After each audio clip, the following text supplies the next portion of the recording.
Hello, you're watching The Luna Show, and right now you're about to meet Twiggy Prada. How are you, baby? I'm fine. I love your eyewear. Where's that from?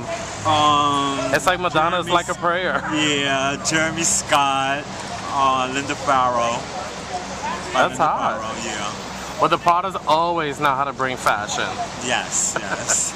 So tell me a little bit about your history, because I know you've been in the scene for many years. We grew up with the same people and stuff like that. Tell me your early years. Well, in the beginning it started for me, I started out in 91. I started walking balls in 91. After I had bumped into Ruben or Chanel, I asked him I wanted to be in his house, and he gave me the business at first. He gave me the business.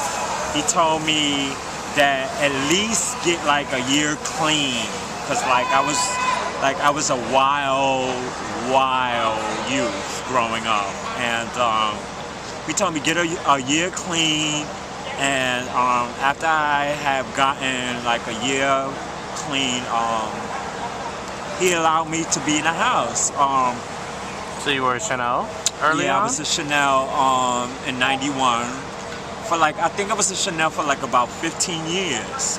Oh wow. And actually I asked RR to be in his house, but it was really Stanley Milan that gave me like the approval to actually be in the house. Mm-hmm. So kudos to Stanley.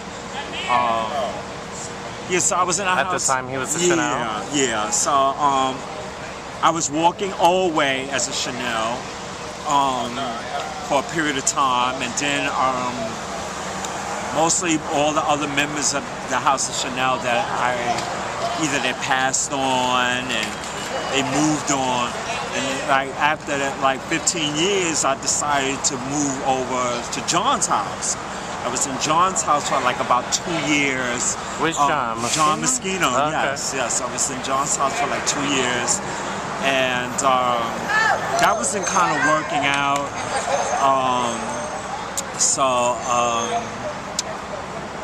After 2 years, I was running and hustling, doing what it is that I do to survive. And I had always been inspired by fashion. From my very first time ever walking on balls, that was the only thing that was really interesting to me. And there was a few people that was kind of acknowledging me at the time, because when I first started walking, that was the big thing. In the early 90s, it was ballroom life was wrapped up in that. And fashion, of course. And, so there were a few people that were actually watching me, throughout my ballroom history and stuff like that. And after I was in the House of Moschino for 2 years, I actually remember you as a Moschino. Being that I was having some problems within the house, Joseph, I asked Damien actually, could I be I would like to be a Prada, because Damien is real shady. So eventually I started asking other members of the house, and of course you go through I had already had somewhat of a little buzz going on with my name, because that's the only way you can actually be a Prada. You already got to have some type of buzz going on. Right. So I already had a buzz with walking and winning. I wasn't winning a lot. I was getting chopped. But that's incredible, because you're one of the best performers out there. Yeah, I was getting chopped. Well, hey, it is what it is. How does such a great performer get chopped? I mean, is it because you still have to prove your name? Is that what it is? I don't know. It is what it is. People see what they see, but my attitude has always been that I wore it because I know it's just entertainment. Right. And I know that in the crowd, whether I'm chopped or not, that I'm there to entertain someone that I know that sees me. Mm-hmm. So it really doesn't, it's never really been about, for me, whether that I won or win, you know, because as far as I'm concerned, as long as I had made it to compete, I always considered myself a winner, because Right. that takes a lot of time and preparation when you're walking. See, you know, Were you always walking performance at that time from yes, Chanel? yes. I Moschino? won like maybe won a high fashion streetwear category once, you know, But you were always performance. yes, yes. My category, I started out walking old way, and after old way, I started transitioning into new way, because I had somewhat stretch at the time, and so I gave it a shot, and I won a few categories for that. I won a few times for hands performance. So actually, that's how I became a Prada. For your hand performance? Right, I became a Prada. I won an Infinity Ball twice. In one night, I won for hands performance, and I won for Old Way in the same night. And that's when I became a Prada, and that was like estimatingly around about like maybe 2001 or 2002. Right. And I've been a Prada ever since. So tell me, in the state of what performance have become over the years, what do you think of the scene in terms of the performance categories? Because I know some people walk old way and then people walk new way. What do you think of that, of the new generation in terms of Vogue performance? I love Butch Queen Voguing family.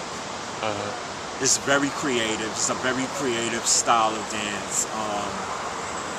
I think that at times that particular category can become long and drawn out, because they allow too many people to compete.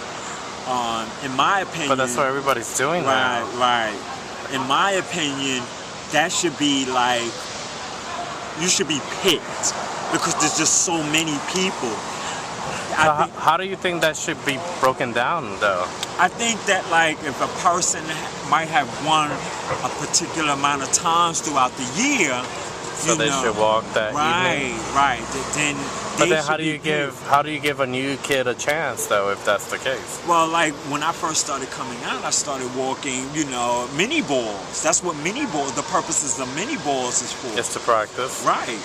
It's to compete in that arena, you know, more so than a major ball, because you know, you got to get a little buzz behind your name first before you compete in a major ball. I mean, it's good but you know, there's a lot of things going on in the ballroom scene, and in particular. But that category is just like, they can, you know, downsize that a little bit. Do you think that is a repetitive look? Like every Butch Queen Vogue femme is doing the same thing that the one before him did? I think they can, just like people who want to walk boards can should exercise their creativity a little bit more, because there's just as much other, you know, categories that they can compete in that's just as entertaining, you know? But what about like, because I know old way, new way, there's like a specific amount of people that could do that, right? So like, if you say, okay, old way, and you have like 6 people walk, and that's a good amount of numbers to judge and really get into their artistry and all of that. So do you think that Vogue Femme should be that way, that it should be a specific amount of people? Right, because, you know, it takes away sometimes from other people who may come to walk a ball, who may be wanting to compete in a particular category, and because of that particular category may become long and drawn out, a category is chopped. Yeah, and from our era, because we grew up in the same era, I personally don't recall old way, new way being like a whole bunch of people walking. It's always been like a specific amount, enough to make you that's because, to wow. like back in the days when we came out, there was a specific amount of numbers that you were going to have walk in your house for a particular type of category. But the scene has changed, though. Yeah, dramatically. You know, and because I figured that most people are under the impression that that's the only way that they can get their foot in the door, by that particular being, the Naomi and, princes and. But those are the hot names, though. Right. So you because I think they feel that that's the only way that they can get their foot in the door in terms of career or something, So well, because performance these days is like one of the hottest categories. Right. But so it was when we were growing up too. Right. Like, Old-Way and New Way was like the shit when we were growing up. Like, you strive to want to be a part of that circle because it gave you prestige. Right. So I think that's what's happening with Vogue Femme, and who knows what the evolution of voguing is going to go to after this. But a person can, there's all sorts of avenues where you can exert your creativity and make, a career out of it. It's not just based in Vogue. Do you dance outside of ballroom? Is that like your... Well, last year, tell me about that. Yeah, last year, I had a friend that introduced me to an artist, actually, and just for the sake of, being that I've been walking balls and just winning trophies, I was like, what do I have to lose? So I allowed the individual to videotape me for like $40, and the next thing I know, like within a few months later, he told me to take a walk down to the Whitney Museum of American Art, and there I was on a big projected screen TV for about a good 4 or 5 months. Mm-hmm. So that was his, I made history. That's an installation piece. Yes. You are now a part of modern art. Yes. The first. And not many people can say that, and I think that that's what's fabulous about what you do, is that you have a piece of art, it's old, and it's something that needs to be brought to the light, and you do it beautifully. And and congratulations on that. Because it's 2 museums that used to, right? Yeah, and this year, just for my style of dressing, I got put into the Smithsonian Institute. Mm-hmm. In Washington, D.C.? Yes. So, time, anything can happen to anyone with time and chance. Right. And thank God that, like, I never, like, devalued my talent, You can't write off talent. Right. And I'm so grateful that I never, like, doubted myself, that I always gave myself, But you're so confident. That's what I love about your performance. I have fun with it. Yeah. Because that's what it's based on anyway, having fun. Mm-hmm. If you take it to heart, it was always in fun. So now you're a part of that history, right? Of, like, you're in the art world. Yes. So what's next for you in terms of as a dancer, as a Vogue performer?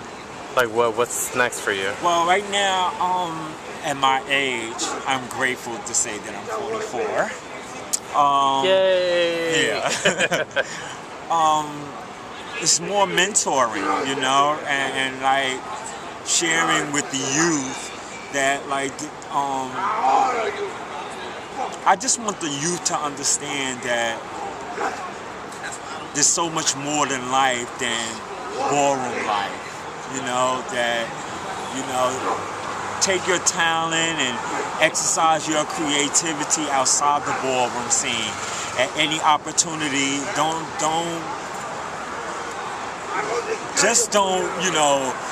single out yourself to just the ballroom scene, Take your talent outside of the ballroom scene. If opportunity presents itself, there are always avenues that you can go to, to exercise your creativity outside of the ballroom scene. Mm. Well, that's a great message to end with. Well, thank you for your time. You're fabulous and wonderful in everything that you do. And if you want to check him out, go to the museums. He's there. Yeah.